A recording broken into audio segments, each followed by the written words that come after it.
Hi guys! Welcome to my mini vlog. For today's video guys ay kakain tayo sa Ancla Coffee, Teresa Rizal. Sobrang lapit lang nito sa amin guys, so inaya ko muna yung jusawa ko na kumain naman kami dito bago mag-grocery. Shish! Hindi talaga halatang matakaw. Ay bay, ewan ko ba guys, nag-promise na ako sa sarili ko na mag-diet na talaga. Pero talagang hindi kami nagkakasundo. Ay huy! So, papasok na nga agad kami dahil gutom na mga alaga ko sa tiyan. Lagi talaga kami nagtatalo ng sarili ko kasi diet nga, 'di ba?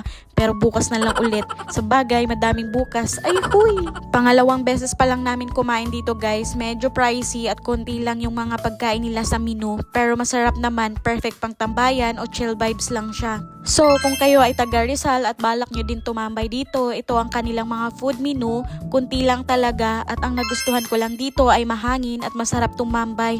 Magmaritisan kami ng jusawa ko ba? Ay huy!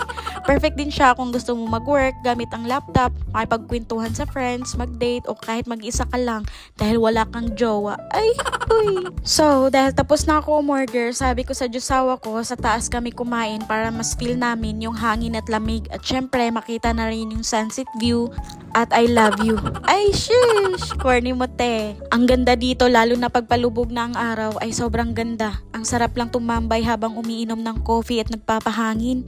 Malinis din ang paligid at maayos ang setting area kaya komportable ka. Ganito pala talaga guys yung gusto ng mga trentahin, no? Nature vibes na lang ba? Pampawala ng stress sa buhay? Kaso kasama ko pala yung stress ko. Ay huy! Eme, pag trentahin ka na talaga guys, gusto mo na lang talaga yung peace of mind. Kahit sabihin nyo sa akin ngayon yung elepante lumilipad at may pakpak, abay oo na lang talagang sagot ko dyan. Ay huy! So, ito pala yung order namin guys. Puro unhealthy food. Sabi ko nga sa jusawa ko, mag-unhealthy naman tayo. Puro na lang kasi tayo gulay, baka hindi na tayo mamamatay niyan. Huy! Charot! Ang ganda guys, so palubog na yung araw. Ang lamig pa ng hangin, nakaka-relax. At may pailaw vibes din sila, dagdag aesthetic talaga yung lights, no? Sabi ko nga sa jusawa ko, nagustuhan ko dito kasi may mga pailaw vibes, dagdag ganda sa paningin. Abay sabi ng jusawa ko, ilaw lang pala ang habol mo.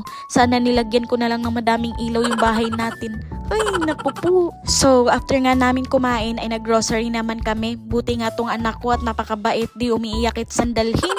Abay, napaglihi talaga ito sa gala.